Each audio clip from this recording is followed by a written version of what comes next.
Ẹ káàbọ̀ sí ilé iṣẹ́ wa. Gbogbo ọmọ Yorùbá, ọdẹ ọdún bí, ǹjẹ́ ẹ ti gbọ́? Eléyìí ó ní agbára. Ní ìlú tó lọ́ba tó níjòyè, ara nǹkan tá à ń sọ rèé. Lọ́wọ́ yìí, gbogbo wa náà la mọ Agbesunmomi yìí, notorious Agbesunmomi ni, tí gbogbo ayé mọ̀ sí Bello Turji. Mọ̀ pọ́pọ̀lọpọ̀ àwọn èèyàn ni wọ́n mọ̀. Ó ti pa àwọn èèyàn rẹ́kẹrẹ́kẹ́, ó ti jí àwọn èèyàn gbé yánmayànmá, ó ti ṣe oríṣiríṣi. Ọ̀gbẹ́ni ni àwọn ìjọba wọ́n mú tì. Ó wà ní Zamfara o. Bẹ́ẹ̀ ni, Zamfara state yìí náà ló wà. Ẹni tá à ń sọ yìí wọ́n mú tì. Ó ń rìn lọ, ó ń ṣe bó ṣe wù ú. Lára àwọn tí àwọn ìjọba táwọn fẹ́ ṣe meeting pẹ̀lú rèé, tó ń ṣe peace meeting pẹ̀lú, tí wọ́n dẹ̀ fún àwọn ìjọba tó ń fún wọn ní nǹkan táwọn fẹ́, bí bẹ́ẹ̀ kọ́ pé kò lè ṣeé ṣe. Ó ti yé yín. Bẹ́ẹ̀ ni, bí gbogbo ẹ ṣe ń lọ yìí, ọ̀gbẹ́ni yìí ó ní pé lẹ́yìn táwọn ìjọba tán ṣe meeting tí wọ́n fẹ́ ṣe pẹ̀lú òun tán láìpẹ́ yìí, ó lóun ti ṣe tán àti release àwọn èèyàn bíi 100. Ó yà yín lẹ́nu. Àwọn èèyàn 100 nínú àwọn èèyàn tó wà lọ́wọ́ ẹ̀. Ìyẹn ni wípé àwọn tó wà lọ́wọ́ ẹ̀ tó ti pa mọ́lé, tó so mọ́lẹ̀ bí ẹran, wọ́n ju 100 lọ. Abẹ́ẹ̀ rí nǹkan bí? Wọ́n ju 100 lọ, tí wọ́n wà nínú igbó pẹ̀lú ẹ̀. Ó ní pé lẹ́yìn tí àwọn ìjọba tí wọ́n ti ṣe nǹkan tóun fẹ́ ń sìn, òun máa release wọn díẹ̀díẹ̀. Ó máa release wọn díẹ̀díẹ̀. Ṣé ẹ rí àwọn Agbesunmomi? Irú àwọn èèyàn báyìí, àwọn ìjọba wọ́n mọ ibi tó wà. Wọ́n ti ń ṣe meeting, wọ́n ṣẹ̀ṣẹ̀ parí meeting. Ó wá release 100 nínú àwọn èèyàn tó wà lọ́wọ́ ẹ̀. Gẹ́gẹ́ bí ìròyìn náà ṣe lọ, wọ́n ní kó release àwọn 100 yẹn lẹ́ẹ̀kan náà. Ó ń release wọn díẹ̀díẹ̀ tán fi pé 100. Ibẹ̀ dẹ̀rẹ́ ni wọ́n ti mú àwọn kan tí wọ́n ń ṣe peaceful protest. Wọ́n ti ti àwọn yẹn mọ́lé báyìí. Àwọn yẹn ṣe peaceful protest pé ẹ release èèyàn wa o. Bá the next thing ẹ gbé wọn. Wọ́n ò pààyàn, wọ́n ò ṣe kankan. Ẹ lọ jù wọ́n sí Kuje prison. Ṣùgbọ́n àwọn eléyìí tí wọ́n ń pààyàn rẹ́kẹrẹ́kẹ́, wọ́n ti pa sójà yánmayànmá. Àwọn yẹn ẹ ń ṣe meeting, ẹ ń bẹ̀ wọ́n pé jọ ẹ release àwọn èèyàn wa. Ṣé ẹ rí bí ilé ayé ṣe lọ?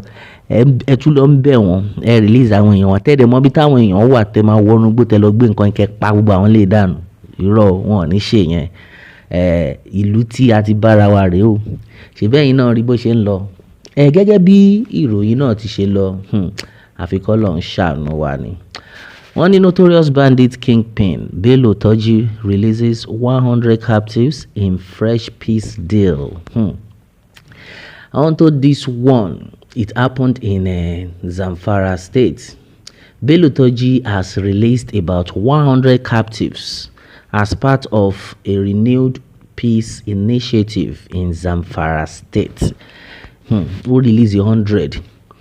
Meanwhile, security sources told Zagazola Makama, a counter-insurgency expert, that the release followed ongoing dialogue and confidence-building efforts led by community leaders under the Northwest Operation Safe Corridor Peace process.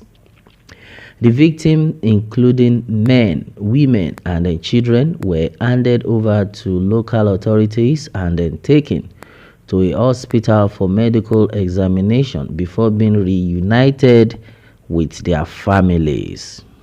Now, a source involved in the negotiations said the release was part of an agreement with Turji's camp to embrace peace and then end hostilities in affected communities. Well, according to the source, 36 people were initially released, followed by 8 others, bringing the number to 46 before the remaining captives were freed, totaling over 100. Now, the source added that more releases are expected as discussions continue between Turji's group and mediators. Now, ibi tá ń lọ rèé, ṣe bẹ́yìn náà rí bó ṣe ń lọ. Àwọn ilé ìsìn ìgbà tó bá wù wọ́n, àwọn ni wọ́n ṣe ìjọba, nǹkan tó mì nìyẹn o. Àwọn agbésùnmọ̀mí, àwọn lè tún ju àwọn ọmọ ológun lọ nìyẹn o. Ìgbà tó bá wù wọ́n ni àwọn lè release. Ká ní pé wọn ò ṣe meeting pẹ̀lú wọn, peace meeting pẹ̀lú wọn, nǹkan tó ń sọ ń sìn ni pé àwọn ará bí wọn ò ní dán wò. So eléyìí tó tún wá ṣe pabambarì nínú ẹ̀ ni wípé ó ní pé tí wọ́n bá ti ṣe gbogbo àwọn nǹkan tó kù táwọn ní kí ìjọba ṣe, pé àwọn máa release àwọn tó kù, meaning àwọn kan yìí wà ń bẹ̀ tí bọ̀bọ́ yìí ò ready àti release. Irú ìlú wo la ti bára wa ìtorí Ọlọ́run? Kí ló ń ṣẹlẹ̀? Àwọn agbésùnmọ̀mí àwọn ló wá ń ṣe ìjọba. Ṣé ẹ̀ ń ríṣẹ́? Ṣùgbọ́n àwọn tó ń jà peacefully, ẹ máa gbé àwọn yẹn, ẹ máa fi tear gas sí wọn lójú. Gbogbo àwọn ọlọ́pàá tó ń pariwo, tó ń bẹ́ kiri nígbà táwọn èèyàn bá ń ṣe rally, gbogbo wọn inú estate ibẹ̀ ni wọ́n ti máa ń bẹ́. Wọ́n máa ń bẹ́ bí gàlà. Àwọn náà ṣiṣẹ́ pé ọlọ́pàá làwọn, sójà làwọn. Ṣé ẹ ríṣẹ́? Ṣé ẹ rí àwọn tó yẹ kí ẹ lọ máa mú mọ́lẹ̀? Wọ́n ń gùn yín gàlè-gàlè. Ìtìjú ńlá leléyìí. Ó lágbára. Ẹ wo bó ṣe ń gùn yín gàlè-gàlè pé ẹ̀yin bá wò pé ìgbà tó bá wù wá la lè fi wọ́n lẹ̀. Ó tẹ̀tún jẹ́ kán mọ̀ wípé àwọn tó kù o, tẹ́ ẹ bá ṣe nǹkan yòókù tá béèrè, why not? A máa release wọn. Bí bẹ́ẹ̀ kọ́, wọ́n máa yíwà pẹ̀lú wa. So ó ti wá yí everybody báyìí wípé àwọn tí wọ́n ń rúlu ìlú yìí, wọ́n yàtọ̀ sí àwọn ìjọba. Ó yà yín lẹ́nu. Òun lẹ ti ń rí. Wọ́n yàtọ̀ sí àwọn ìjọba o. Àwọn ìjọba kan máa ṣe figurehead bẹ́ẹ̀ ni, because ẹ lè sọ fún wa wípé àwọn irú àwọn èèyàn báyìí wọ́n wà nínú ìlú, àbí irú àwọn èèyàn báyìí wọ́n wà nínú ìlú tẹ́dẹ̀ mọ̀ wọn, ẹ tún wá ń ṣe meeting pẹ̀lú wọn. Ṣé ó yẹ kí ẹ máa ṣe meeting pẹ̀lú àwọn ará bí? Tó bá yá àwọn ọmọ ọlọ́mọ lẹ máa nàkúnà. Àwọn tí wọn ò ṣe kankan, àwọn tó ń jí búrẹ́dì, àwọn lẹ máa nà. Àwọn lè wọ́n pa àwọn èèyàn tó ń, in fact wọ́n tún ń pa àwọn sójà mọ́. Wá bẹ́ẹ̀ ṣe máa mú wọn mọ́lẹ̀ kí ìlú tòrò, kí ìlú túbà, kí ìlú túṣe. Ó máa ṣe o. Oòduà Nation ní ọ̀nà àbáyọ. Bẹ́ẹ̀ ni bí wọ́n fẹ́ bí wọ́n kọ̀.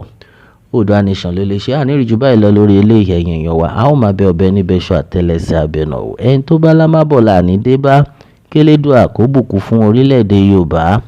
Ó dàbọ̀.